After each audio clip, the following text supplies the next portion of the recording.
Hi, no, you're not seeing double. This is the second time I've uploaded this video. I've had no choice with this nonsense. It seems Saban brands and or toy don't seem to respect fair use on YouTube, and they like to abuse it. I've been doing videos for 7 years now, following fair use, going out of my way, respecting content holders, and I've had a total of 5 copyright claims done to me. Dealt with these all before. I've challenged them and won 4 of them in the past, all from Saban brands and toy. But it seems that it doesn't matter to the companies. It looks like one employee that runs their content ID system and channel for them understands fair use, and another one doesn't. So my recent top 10 video was manually claimed by someone. So it's not the automated system. I can actually say it's a person. They usually claim the entire video. Normally it's supposed to be the actual sections of content that it matches, meaning the stills, but it's just 100% everything is theirs, including my words and my face. Explain how that works.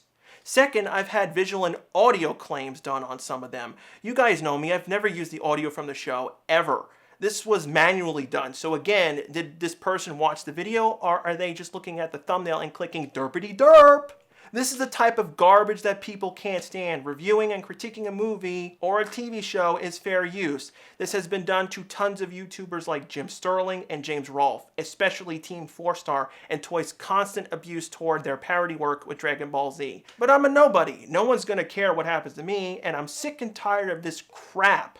But I've planned ahead. All my videos were just set up to quickly shut off the stills, just do a quick re-render and re-upload them. I'm not stopping my videos, I just wanted to explain to you guys why I'm not going to bother with stills anymore. Who wants to deal with 2 schizophrenic companies? If I was in a network, that might help. I don't even think being in the Power Force would help. 1 minute, oh, you're right, this is fair use. You're just reviewing our show. Then 3 months later, do a 360 randomly. Nope, nope, nope, our claim was right on this one. I don't want to have this go on any longer. This will end up being like an Angry Joe rant. I hope you can still enjoy my videos. You have to give Power Rangers / Super Sentai credit in ways that keep action flowing. Very few shows have executed good ideas in bringing back villains more than once. And these guys figured a way out to not only get 2 rounds with monsters, as well as having Zords that are needed to do it. The growing mechanic is a great way that allows all kinds of different stories, from brainwashed good guys to Godzilla-like enemies. Seems almost every villain faction has some way of enlarging their minions, ranging from energy beams to basic magic. Toxica seeds. Good old simple magic. After the Wild Force team turns orbs into green mush, Toxica sends seeds out to revive and grow the monster. This made a lot of people think of the Jack and the Beanstalk. I also see this as one of the reasons why people look at Wild Force as a kid's fairy tale. It's very different to other growing methods. It's also very ironic when most of the monsters were created by pollution and other anti-environmental stuff, and they require something from nature to be resurrected. It does beg the question, why don't the Rangers just break Toxica's staff? They should have done it at least in 1 episode. Giant robots. One of the very rare times Power Rangers doesn't have a normal way of growing a monster. Instead, the monster uses a giant robot. I thought it was a pretty ingenious idea for Grum and Broodwig. They're black market dealers. I'll sell you this weapon for you to do your plan, but here's a giant robot just in case if you screw up. How much do these things cost to make, and who makes them? It's an area I would like to have seen Decaranger or SPD tackle, the black market of giant robot dealers. Jinxer's bats. This one's creepy and makes the demons even weirder. Jinxer uses bats and magic cards to bite the leftover chunks of monsters and brings them back to life. This is something you would get out of a Dracula story, which is why I particularly like the demons from Lightspeed Rescue.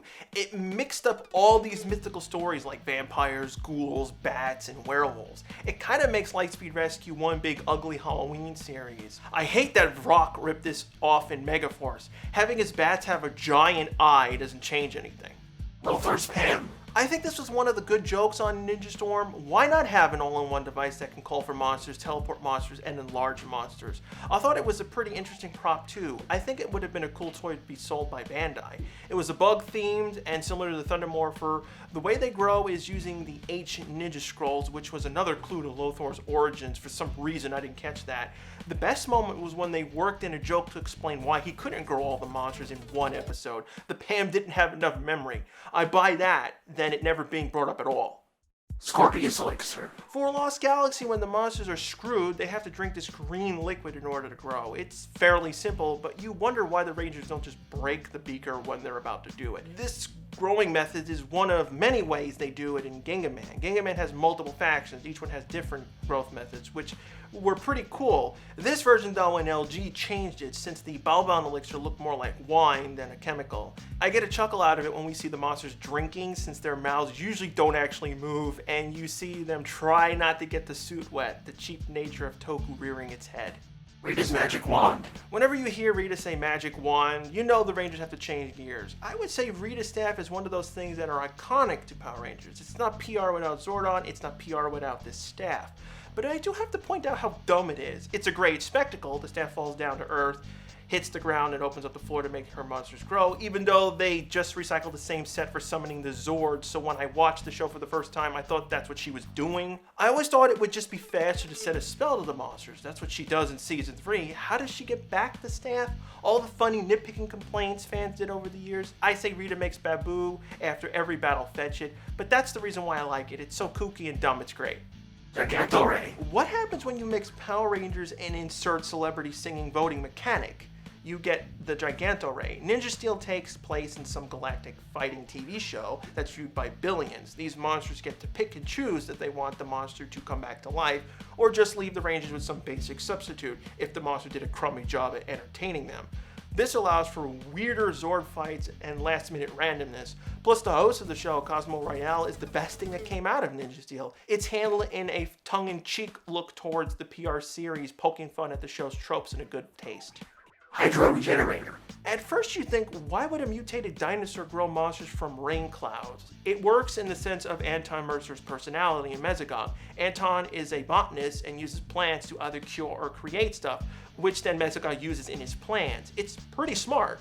While Rita's staff could be blocked from hitting the ground or Jinxer's cards could be stolen, Rain encoded to only work with geno-randomized monsters almost never could be stopped. I guess if they were inside, that would work. It's also another way Megazord would do his dinosaur mutation plan. Innocent rain clouds going across the world, boom, everyone turns into a dinosaur. Z-Bomb. It's so dumb, it's great. For Zed's monster to grow, they have to finish themselves off by blowing themselves up. I guess these monsters don't care about being suicide bombers. At the same time, the bomb could be used to try to kill the Rangers.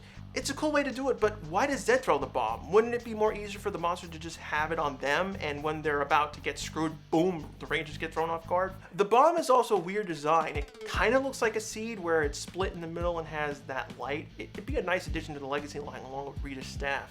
DNA patch. The best thought out growing technique. It doesn't require an object like a magic staff, an incantation, or a hardware like the Hydro Regenerator. It also ties it to the whole police aspect of Time Force and links up to SPD's cop theme too.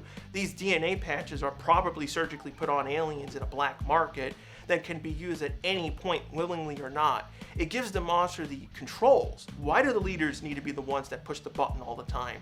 I do have some nitpicks. Why doesn't Time Force render them non-functional? The cryo-freezing prison is a great idea, but it'd be like allowing a criminal in with a grenade. They just take out the blasting cap. Second, exposing the monster's DNA is broad. Does that mean if a monster gets a boo-boo, they automatically grow? That's a big problem for a lot of monster parents. Nitpicking aside, the second stage fights for Power Rangers is one of my favorite parts of any given episode. It puts all the stuff that the show does together. The team has to work as one, it shows the huge challenges the Rangers have to deal with, plus we get some dumb laughing moments too. What are your favorites? And if you have an idea on a future topic you'd like me to do, leave a comment down below. For next week's episode, I'll be talking about my top 10 Megazord fights.